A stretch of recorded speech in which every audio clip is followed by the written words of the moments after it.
Advanced courses తో పాటు first year నుండే campus recruitment training leading companies లో 13,000 plus placements with 13.5 lakhs highest package.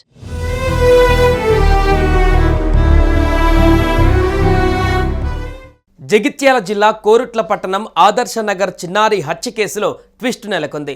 పాప కుటుంబ సభ్యులే హత్య చేసినట్లుగా పోలీసులు అనుమానిస్తున్నారు. శనివారం సాయంత్రం సమయంలో హితిక్ష అనే 5 ఏళ్ల పాప అదృశ్యమవగా పాప తల్లి నవీన పోలీస్ స్టేషన్లో ఫిర్యాదు చేశారు. దీంతో పోలీసులు గాలింపు చర్యలు చేపట్టారు. ఇంటి పక్కనే బాత్రూంలో విగతజీవిగా పాప మృతదేహం లభ్యమైంది. గుర్తు తెలియని వ్యక్తులు గొంతు కోసి హత్య చేశారు.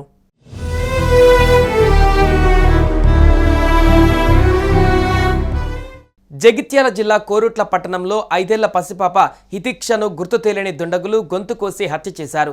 ఆడుకుంటూ బయటకు వెళ్లిన చిన్నారి కొద్ది గంటలలోనే అదే కాలనీలోని ఓ ఇంటి బాత్రూంలో రక్తపు మడుగుల పడి మృతదేహంగా కనిపించడంతో కలకలం రేగింది.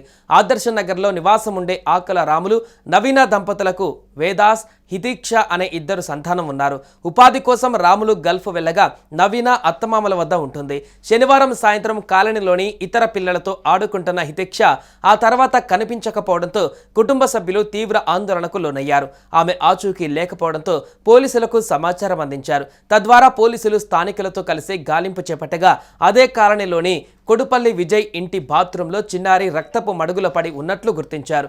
వెంటనే ఆమెను ఆసుపత్రికి తరలించగా అప్పటికే మృతి చెందినట్లుగా వైద్యులు ధృవీకరించారు.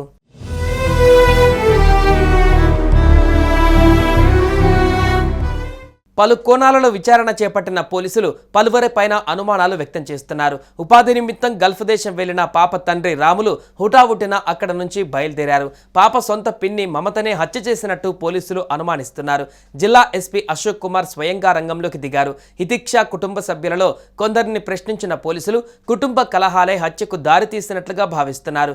సీసీటీవీ, సెల్ ఫోన్ లొకేషన్ వివరాలను పోలీసులు సేకరిస్తున్నారు. ఇప్పటి వరకు 40 మందిని పోలీసులు విచారించారు.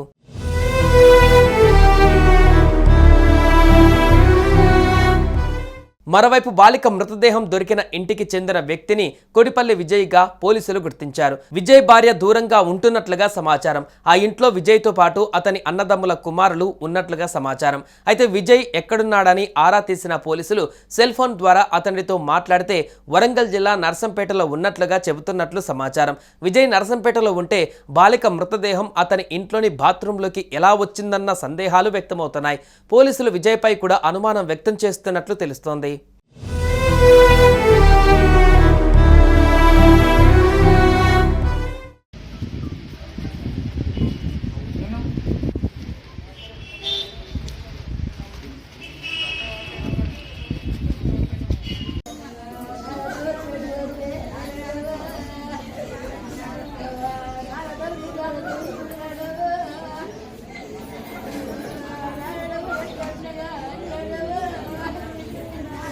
సుమన్ టీవీలో మీ పర్సనల్ అండ్ బిజినెస్ ప్రమోషన్స్ కోసం కింది నెంబర్కి కాంటాక్ట్ చేయండి.